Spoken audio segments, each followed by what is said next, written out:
First, just want to say thank you and welcome to one of our first of many customer experience webinars for Anant Corporation this year. This one is more about a top-level view of how Sitecore helps organizations and companies with their digital transformation and their issues that come up. I want to first start out and introduce myself. So I started out as a customer experience professional services in 2003. I co-founded Anant.US, which is a business platform company, in 2008. We started with Sitecore in around 2011.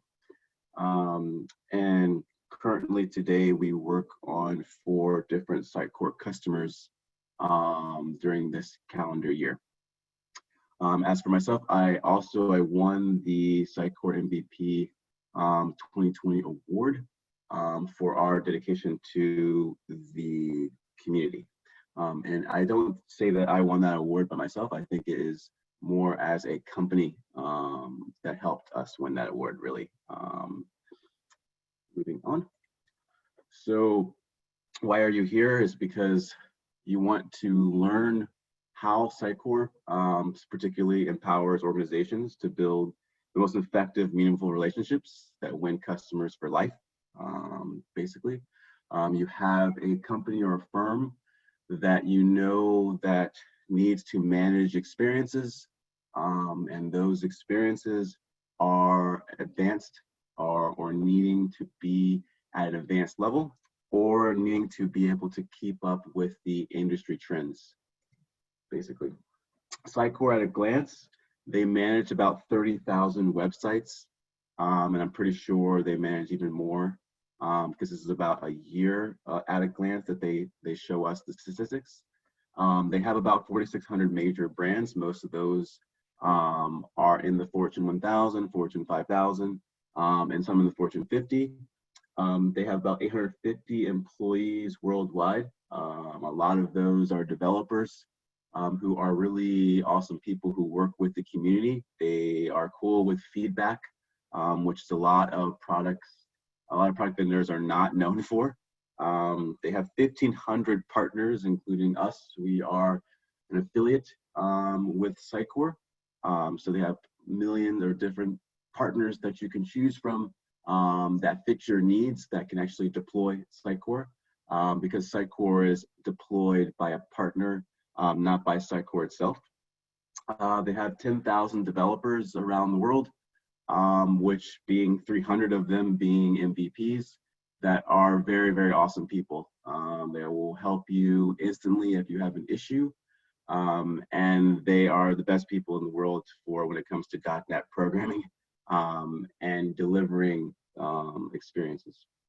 They operate in about 50 different countries, and I know that list is growing as they try to expand in different markets.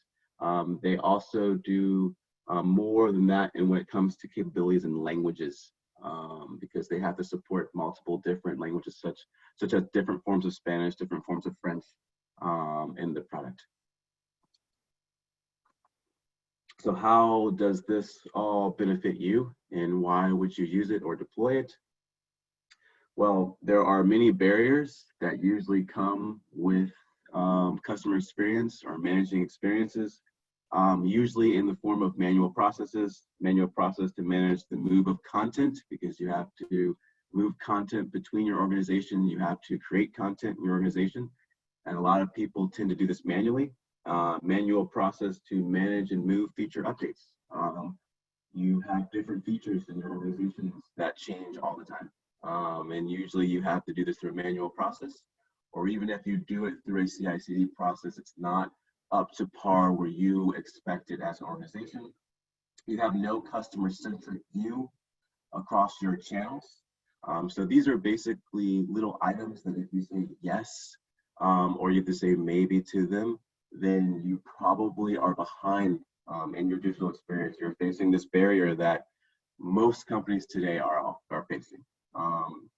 Your tools are siloed, so you have one tool for doing content management, you have one tool for doing CRM, customer relationship management. You have one tool for doing program management, and those tools don't talk to each other. You have a manual process for campaign management and optimization. So when you're doing campaigns and marketing campaigns, you have to do that manually, or you have to go through multiple people and actually physically talk to them to get things out. You have no or few localization, which we were talking about earlier with multiple languages. You have a complicated content workflow. So even when you have your campaigns and you have your content, you have this complicated workflow that is only unique to your business and your organization. You have a manual process to update customer relationship management. So when something actually happens for a sale or something like that, you have to manually go and update that whenever it happens across one of your experiences. There's no automated process.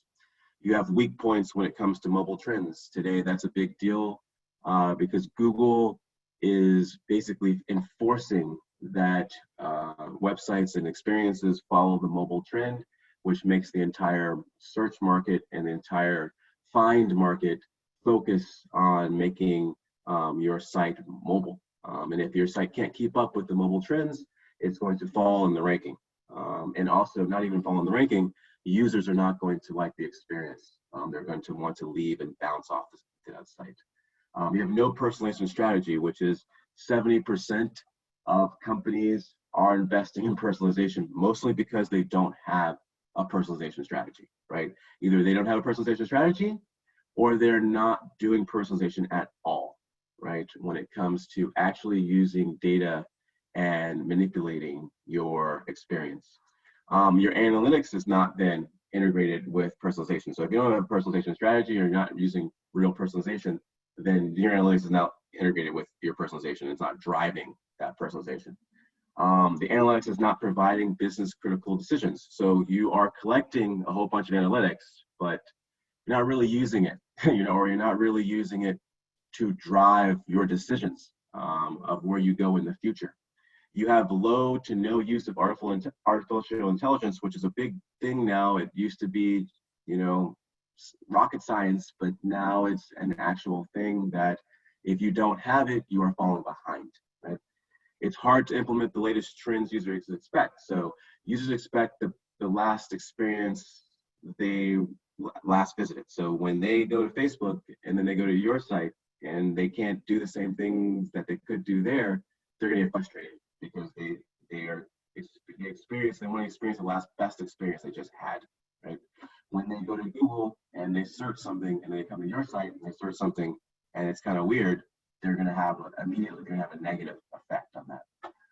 And finally, it's hard to manage all your experiences in one place. I think this is like the number one barrier because as organizations grow, when they start with low-level products such as WordPress, or they start with an open source product, or they start with a low-level commercial product, or they start with site.com, whatever have you, and then their organization grows.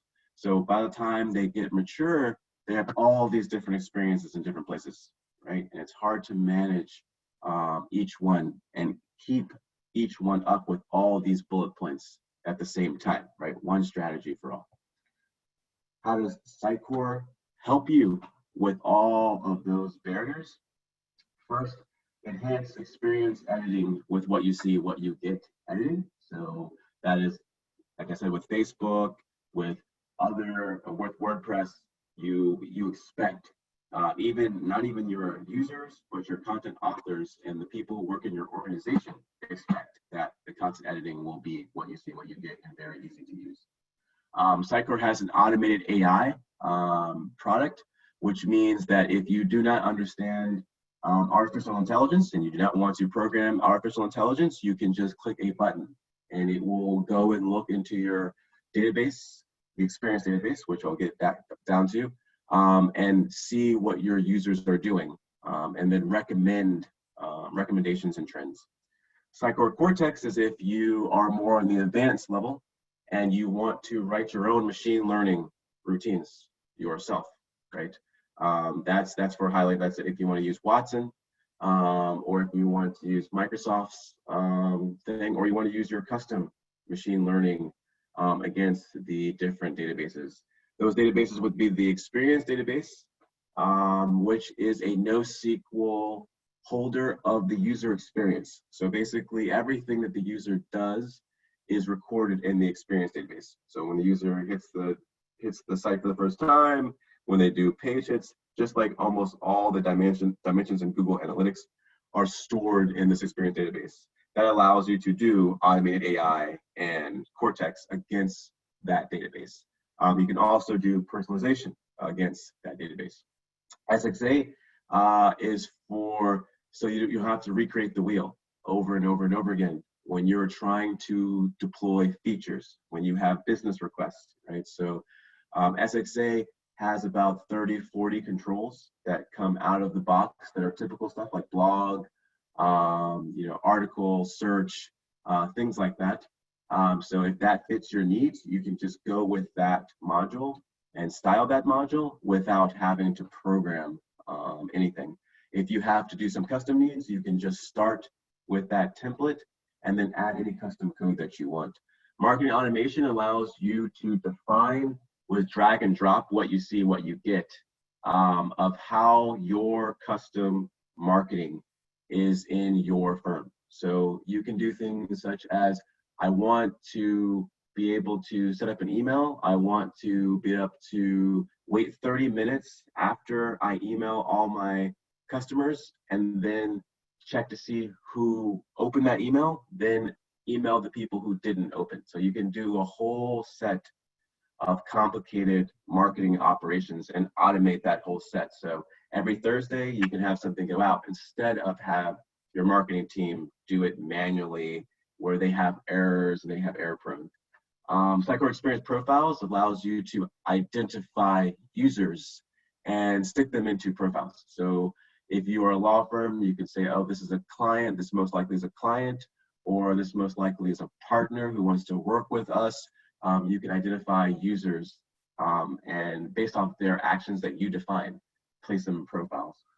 They have the ability to do headless, which allows you to control experiences not having to do with actually being in Sitecore itself. So you can do an experience from a phone, a mobile phone, or you can do an experience from a subway tablet, or you can do an experience from anything that can read JavaScript or can talk with JavaScript, can then talk to Sitecore.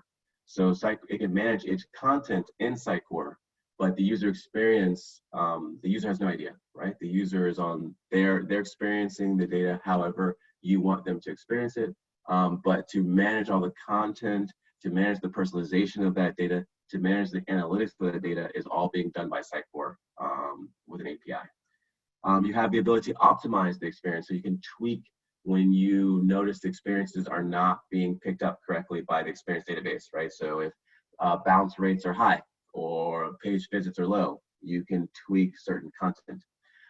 They have advanced publishing services and workflow, so it fits that barrier if you have a very complicated workflow within your organization. If you have like silos of how you publish data from staging to production, from just into your marketing teams, into staging, into production. If you have very complicated workflows, Sitecore can mediate that. They have the standard media library, which is just for a normal organization. So if, small organizations to billion-dollar organizations can use the media library, right? Just for storing their files, for storing videos, for PDFs, things like that. And then those can be available to features so that end users and content authors can inject those in for end user consumption, right? Then Sitecore has a recent acquisition of Style Labs, which they call Content Hub. And this is for digital access management. So this is for DAMs. So it's one level above the media library, right? So it is for organizations that have content outside of Sitecore. They have content, global content, or they have content that exists across their organization, and they want to know where each piece of content is being used, and they want to be able to have Sitecore integrate with that product and other applications in their organization integrate with that product. And then once they use an image or they use a video, they can trace where that is, right? So this is the new trend. It's not just putting stuff in the media library, it's also being able to trace where it's being used and immediately remove it if necessary, right? So you would be able to tell an executive that you're using an image 7 times across 6 experiences and you can remove it at any time, right? In real time. So they also have forms, which is a big request from the industry so that they don't have to create HTML forms by hand, which is the ability to add strings or drop-down list or check boxes to collect information like contact us, things like that, newsletter, subscriptions. They have the search, of course, which is big and supports different providers, such as Solar is the main provider, and then Azure Search. And then they're adding new providers. You can also add your own custom search provider, but they support out of the box mostly Solar and Azure Search. They also have Coveo, but Coveo is a little bit more on the expensive side, but you get what you pay for. It's definitely turnkey for search. You don't have to do as much with Solar and Azure Search as you mentioned to do with Coveo, because Coveo is a turnkey solution but more expensive. They have Universal Tracker, which allows you to track items from users online and in offline experiences, right? So even when Sitecore is not online, so if you have an app that allows users to go offline and do different things, when they come online again, Sitecore can then unite with that app and get the statistics for you. They have single sign-on, which allows you to apply your own method of login one time, login across all experiences. You can use the most notable ones like Google and things like that, but if you have your own method, you can easily connect it to Sitecore, and all experiences managed by Sitecore can then use that login. And then last but not least, they connect to the most popular CRM systems, such as Microsoft CRM, Salesforce CRM, and other connections that allow you to natively connect to your customer relationship management.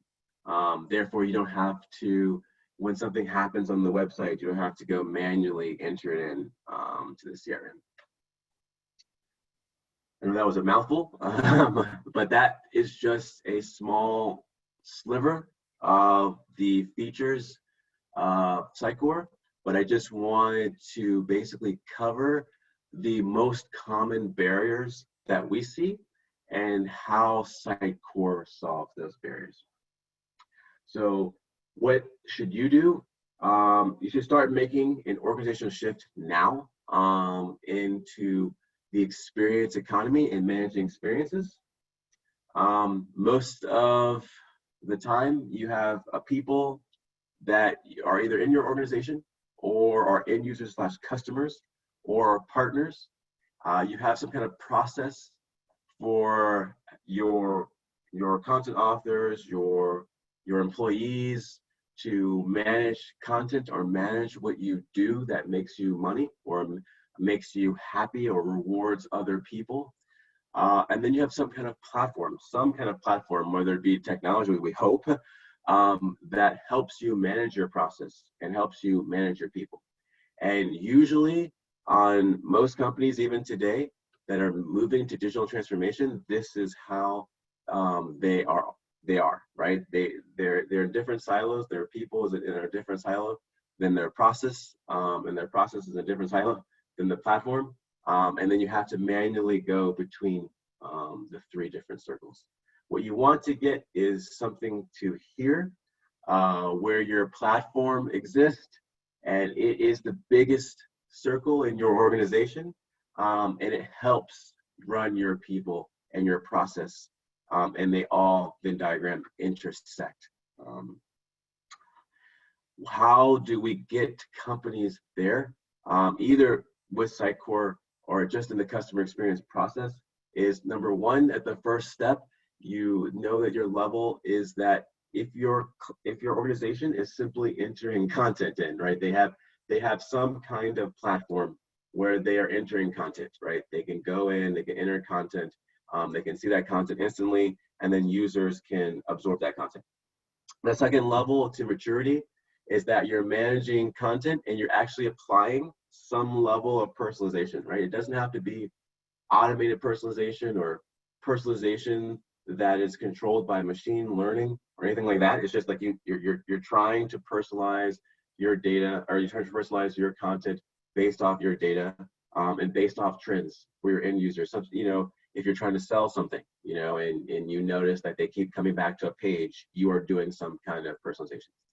Then the next level is kind of advanced personalization. What I'm saying is that you are using your CRM to make decisions, you're using your data to make decisions, and you're doing this across channels so that you can give the user the best experience possible, right? You are at the third level of maturity, right? And the last level is that you're doing all of those things in real time, right? So that you basically, Sitecore or your platform can take over for you translation, machine learning, SXA, A/B testing, multivariant testing. You're using things in your product to help you make decisions in real time, because customers don't have, they will not wait for you, right? So that is why Sitecore offers automatic AI, because customers will not wait until you make your AI, right?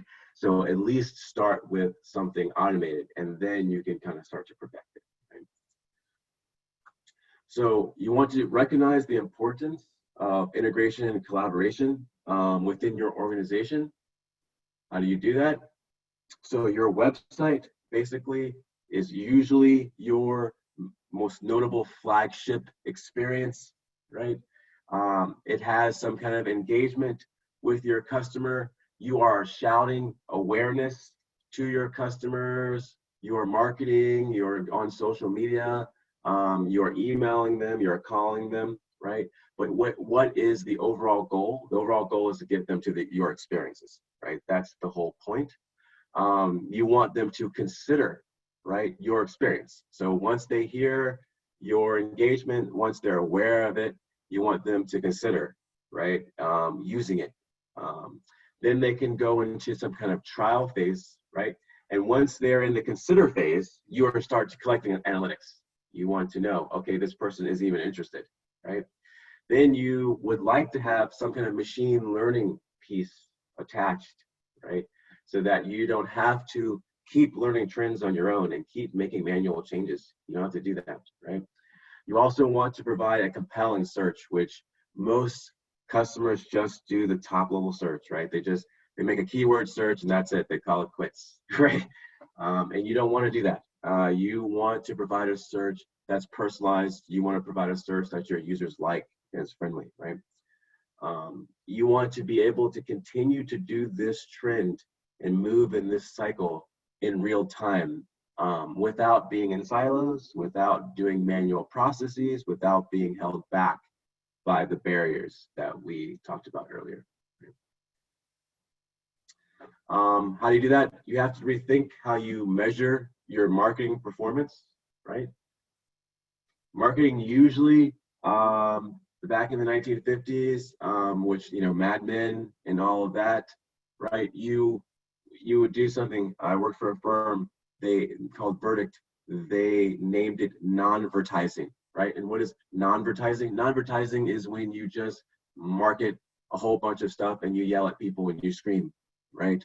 The new way of marketing is the experience marketing, right? You engage your customers in a compelling experience, and that is the reason why they come back. Not because they see your commercial on TV, right? Or not because they see your ad in the subway, is because they had some kind of good experience with you. That is the new way that we are shifting into, right? So you have to start measuring customer experience rather than the numbers, right? Rather than just clicks, opens, downloads, things like that. Oh, they they signed up for our newsletter. We have to move beyond that and actually start measuring the customer experience, right? Customer experience management can help you gain insight into interplay between touch points and channels, right? It can help you go beyond the numbers, right? It's also easier to measure your return of investment, right? It's harder to measure return of investments on clicks and likes and downloads, right? Because people may do that, but they don't buy anything, right? When you're measuring the experience, you're measuring, did they buy something, right? It's really simple to go to your executives and you could say, hey, they entered here, they did this, they did clicks, but then they bought something or they did not buy something. Or then they returned and they did what we want or they didn't do what we want, right? So it's easier to manage, did we get a return for our investment? And ultimately, you want to move away from measuring what I said before, the 1950s way of non-advertising, of just measuring volume, right? You're just measuring a whole bunch of data points, but you're not doing anything with that data. You're not acting on that data, and that data is not, you can't take that data to one of your executives and say, hey, this data that we are collecting proves that we're doing really well, right? I asked that question to a lot of customers. Is the data that is in your analytics, can you go to your vice president right now and he'd be like, great, I'm going to give you a promotion, right, based off your data? And they say no, right? They just say, we're just collecting it, right? We're not even using it, really, right? So how does Sitecore allow you to maximize and go beyond the click and go beyond the download? They do this with personalization experience profiles, right? So like I kind of mentioned before, if you have a law firm, you would be, let's say you would be interested in seeing Blake, right? First, you don't know who Blake is, right? So first you would have to identify who Blake is. Is he a random stranger who just came to your website? Is he an actual customer who wants to buy law services? Is he a competing lawyer who doesn't like you and he's checking your website out to see who you guys are?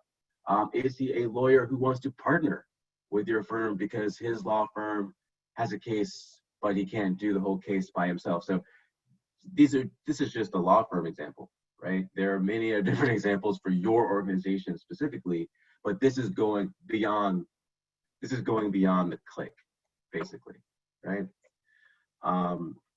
So this allows you to measure and see when did Blake come in, the experience, right? When did Mr. Blake actually come back, the experience? When did you actually identify him, right? When did you identify who he is and get his picture and his details, right? This Sitecore allows you to not to be as much big brother as you want to be. I think that is the challenge that you have to fight in your organization, because you are given so much power, and you have to fight within how much do I want to measure without violating my end users' privacy, but still provide them with a compelling experience. Sitecore allows you to kind of manage that. They also have tools for managing forget me, right? Because that is the new craze, especially with California, with GDPR. Users want to just be completely forgotten. So you can see Mr. Blake here for as long as he wants you to see him. Then if he clicks, I want to be forgotten, he's gone, right? Sitecore allows you to manage that too. There's a lot of tools in Sitecore to allow you to present to your top level teams and yourself, a visual representation of your analytics, right? So you're not just looking at the numbers, right? It's almost everything is a theme here to go beyond just looking at the numbers. The numbers, of course, are also on the right-hand side. You can see visits. You can apply some sort of value to those visits and get a value per visit, and then try to improve that. And then you can actually experience and view the value visually, right? So then you can, it's really nice because you can train your mind to know if you're not seeing enough green, right? Like if you're seeing just too much red here, then your way of doing things is not doing well, right? If you're seeing a lot of green, then your company is doing well, right? You're improving. So you don't even have to look at the numbers. You can quickly look at this snapshot, right?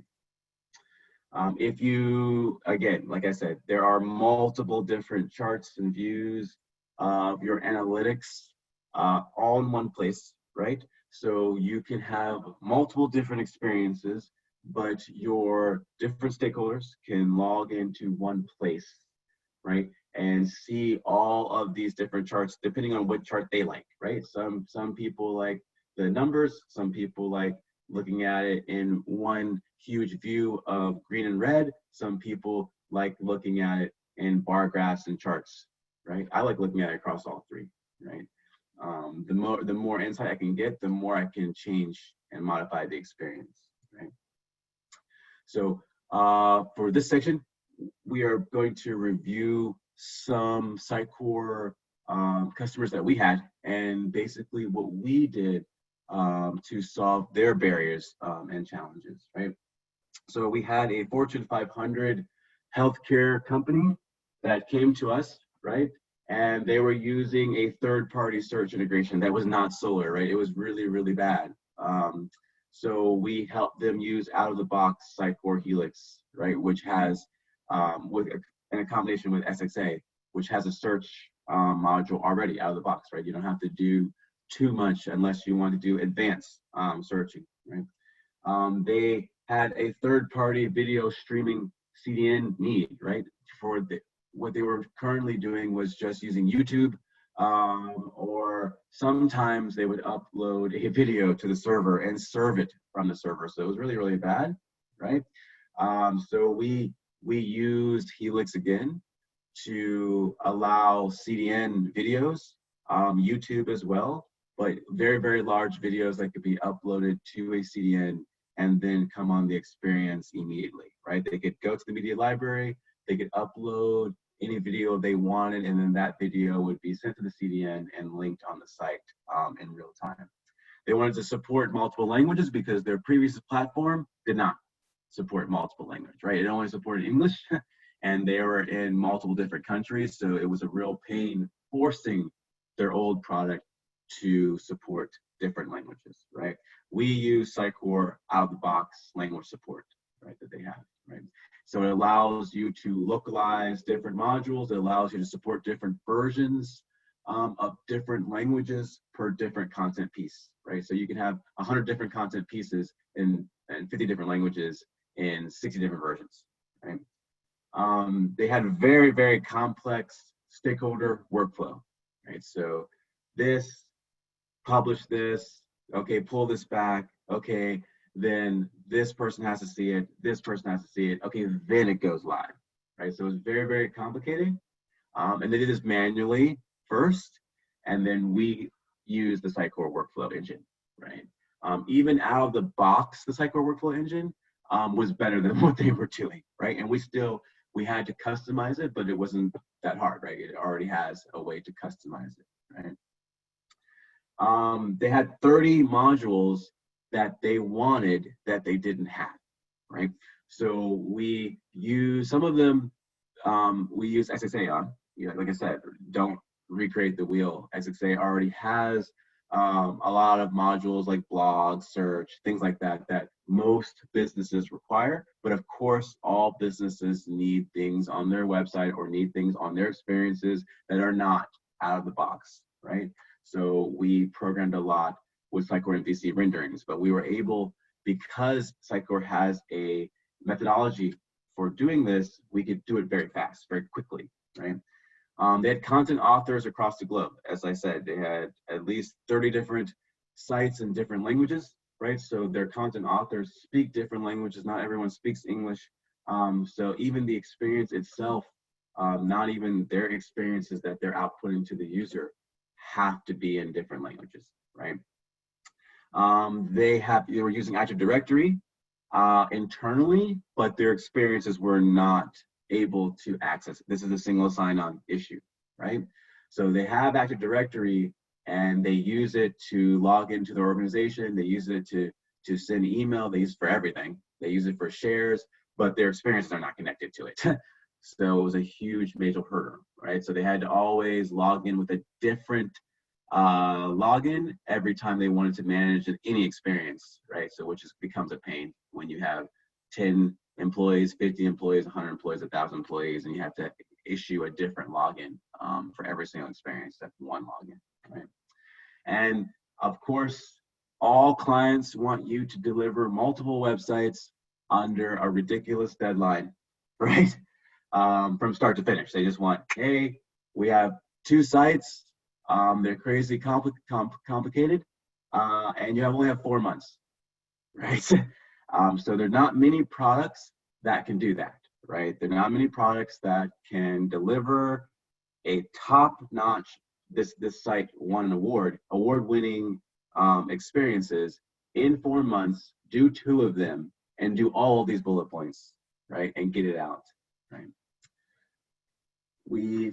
Just to give some kind of like a reference architecture, right? So for a New York advertising firm, which is also a billion-dollar company, they had a previous architecture where they're on SharePoint, right? So it's always you're on product A, and product A is not doing it, right? Product A is not doing enough. Product A has been helping you over the years, right? But you need product B to go into the future, right? And when you invest in product B, you want product B to be there for 15 to 20 years. You don't want to keep buying a new thing and lifting and shifting and doing all that stuff, right? So it used to be, they would tell customers to go from WordPress and then they would go to SharePoint. And now, especially if you were Microsoft oriented, and now Microsoft themselves are telling people to go to a different product, right? If you want to manage experiences, like if you want to manage documents, you can use SharePoint. There's no problem with that. But if you want to manage experiences, SharePoint is very limited, right? They were directly managing their own hardware, right? That is a known thing for a lot of clients, right? The old way was you would get your own servers and you would get your own server racks and you'd get your own data center and you would manage your own stuff, and you don't want anybody messing with your stuff. So you have everything on premise. However, when you do that, you have to hire people to manage it, look at it, know about it. When you get hacked, they have to know what's going on, things like that. So there are costs, a lot of management costs involved with that, right? They were using SharePoint search, right, to do their searching, right, which was, again, limited. They were using web parts in order to do features, which is, again, very limited, right? They were, again, since they were managing their own hardware, it was very hard to scale it, right? It's very hard to scale up or scale down. And when you scale up and you don't need any more, you're wasting money, right? They were doing manual deployments, nothing was CI/CD. So that was wasting money and causing a lot of errors, right? They were doing manual marketing. There's no marketing automation. There's nothing of that. So they were manually, literally walking it around in the company, walking it from desk to desk to get it signed off on. I laugh because I'm just thinking about the pain points that we had to go through to get them passed. Again, they were using a SharePoint monolithic architecture. So one installation of one product that controls too many things, right? And it doesn't even do it in one place, right? It's very monolithic. It's not a service-oriented architecture and spaced out, and it doesn't manage the experience as well in one place, right? And they were allowing different employees to manage different services, right? Because they had no service-oriented architecture, right? So different employees were managing the consumption of data, or different employees would have their different services written in different things to give access to data. So they were the gatekeepers of data. So what do we do to make all these barriers go away, or at least relieve them and make them easier? We moved them to Azure, right? That was the first thing, to make sure they had a universal hardware and that they were protected with DDoS protection with monitoring, with network monitoring, and it allowed our teams to interact with their environment better, easier, faster, because we don't need to really get any of their custom details and their custom logins and their custom VPNs, right? We can just log into Azure. We all have Azure accounts. You give us access, we're done, right? We migrated them from SharePoint to Sitecore 9.1, right? So we gave them a next generation platform that can do what they are trying to achieve, right? We put them on SQL Server Azure instead of SQL Server on-premise, right? Allowing them to scale at will. Same thing for the Azure cloud, allowing them to scale very quickly. If they saw low traffic, they could scale down, right? Just click the buttons, or it could do automatic scaling, right? We gave them true Solar search because their SharePoint searches was just not doing it, just not cutting it, right?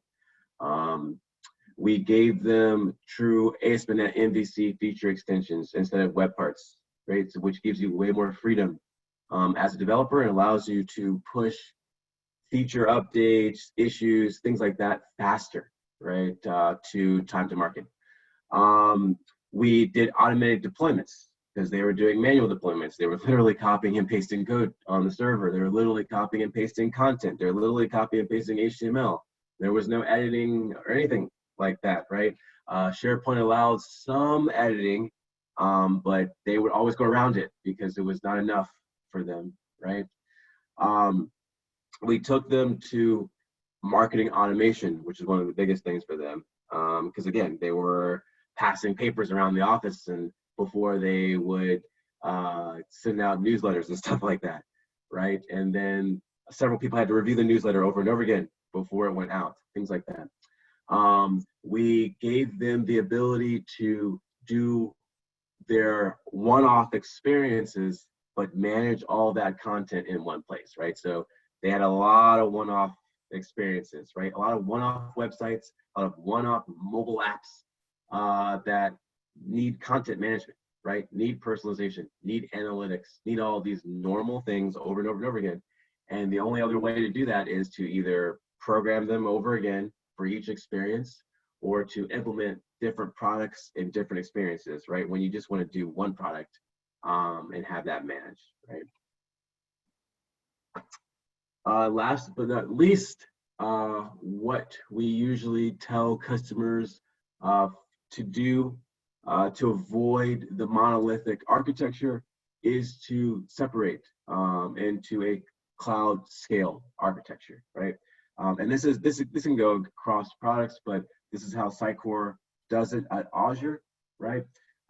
They do the different services by role: content delivery, content management, processing, like when you're actually processing data, and then reporting, right? They separate all of those things out into their own different containers instead of having it in one monolithic container where if one thing is going on, it crashes the server and then your entire SharePoint site or other site goes down, right? This way you can identify an issue in one container and fix that issue in that container, but your site is still up and your processing is still up and your reporting is still up, right? But maybe your content management's down and you can fix that, you know, or your reporting is down, but it doesn't bring down your entire site, right? Also, it allows you to scale better, right? So if your content management is causing a lot of problems, you can scale it in performance. If your content delivery, which is the biggest issue and most issues with performance, you can scale it up or down. That's what I said. Like if you have a lot of traffic, scale it up. If you have less traffic, you scale it down, right? They allow different actually roles to get more granular to be scaled out. So you can scale out search itself, right? You can scale out marketing automation itself, right? You can scale out reporting that is due to marketing itself. So you can start scaling out different mini roles inside of the top level roles, whereas SharePoint doesn't have any of this, right? Right? They have some scale out options, but they don't get too down into the micro to really give organizations management of their data, right? They just give you a top level one that you can use, but no micro that you can use, right? Some cross-functional team considerations when going to the next level. You should have a dedicated architect or SME on your team, right? A lot of projects that we notice, they don't do this. They don't get a dedicated architect. They don't get an SME. They just get developers, or they just get marketers, or they just get UI people, and they try to just do digital transformation with the lowest team they possibly can. And what happens is they have a lot of architectural challenges because they didn't get an architect, right? And they waste a lot of money fixing things that they would have already seen if they would have had an architect, right? You test from a content manager perspective of ease of use, right? You think of content, right? That is more, you have to train your mind and thinking more of content management and content analytics and content personalization, more than clicks and downloads and things like that. You have to train your mind to think that way. That way you will dare yourself to digital transform, basically. You ensure the UI developers make their markup in components, right? So that way your markup can go across experiences and always be the same, right? We usually make all of our CSS HTML into different components that we can use. We have an actual site that we can view it on different experiences to make sure that it's compelling and it's one way of doing things, right? You estimate based on features, not page type. So when you're doing experiences and you're doing estimates of how long something's going to take or how something you're going to do something, you do it in how the experience is, right? You don't do it in how many pages you have, right? So you could have 15 pages or 20 pages or 30 pages or one page. You don't estimate time like that. You estimate how many features it is, right?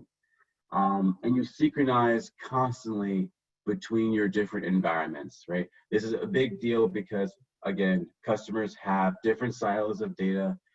Even when they have one website, they usually have development, staging, and production, and that is not synchronized, right? So if you report an issue in production, then how can someone see it in development if the data is not synchronized, right? So top takeaways from all the things that we have seen from customers is customers, they want to make their existing content work harder for them, right? This is what they want, right? Why are they going to spend the investment in digital transformation? Because it's cool, because that's the cool thing to do? No, because they want to make what they do, they want to make what they enter, they want to make what they publish work harder, right, for them. They don't just want to enter in the same content or change it every time and it doesn't really do anything, right? They want it to actually drive engagement. They want to define their content strategy in terms of experience, right? That we're in an experience economy now. You don't want to define your content in terms of just clicks and things like that, right? You want to move beyond that. We're past the 1990s. We have to provide, like, such as Peloton, right?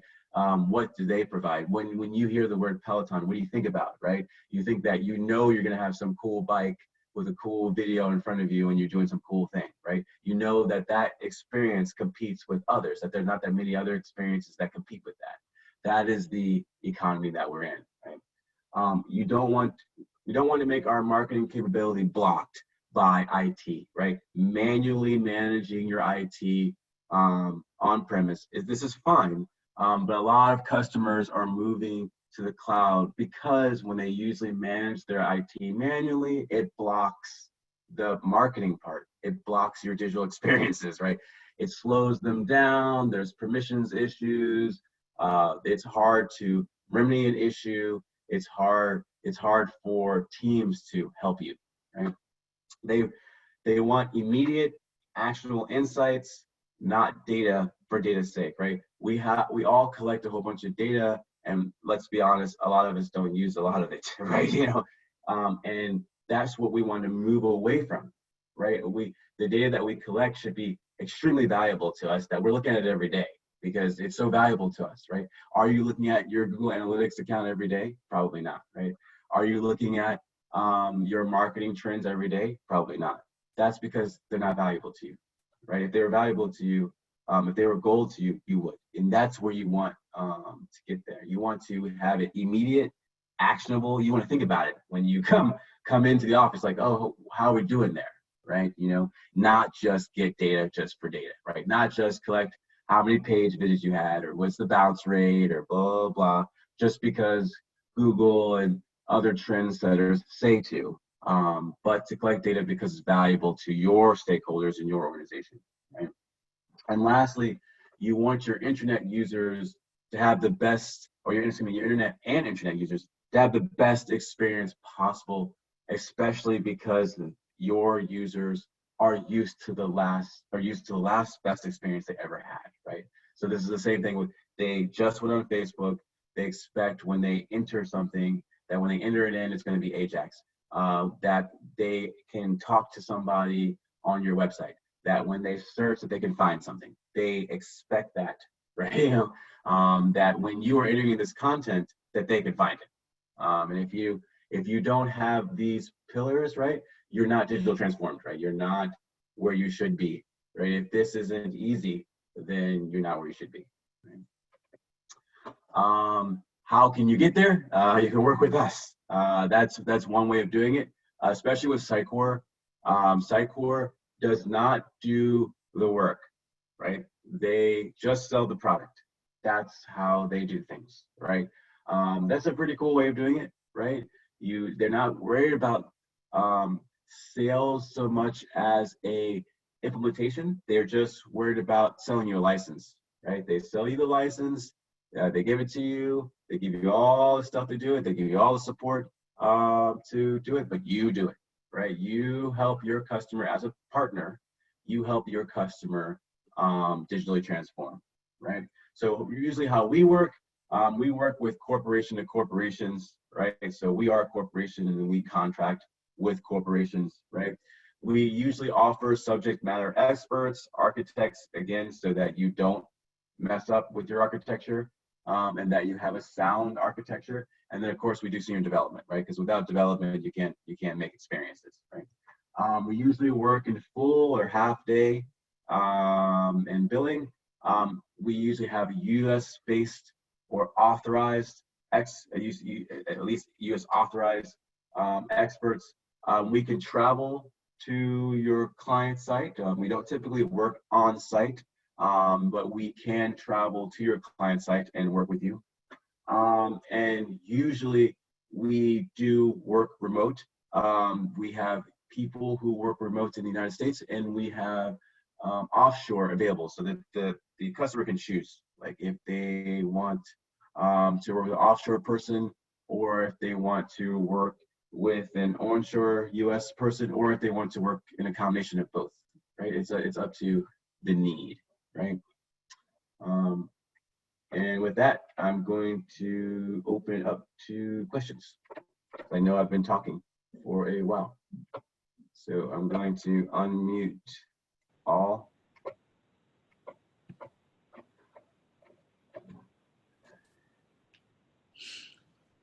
Yeah, hey Eric, I was curious. So, based on your experience with working with different companies, Yep. so say you have a client who's both financially and economically ready for Sitecore. Correct. So obviously, like once you have their experience and platform set up on the Sitecore side, obviously you have to go through the training of making sure everyone knows how to, go through and do the content authoring, as well as, I know maybe sometimes they may require for like on-site developers on their team. Usually, like how long does that period take to kind of make sure that they have like their own staff that's ready to take over once you've pushed out their experience? That is a really good question.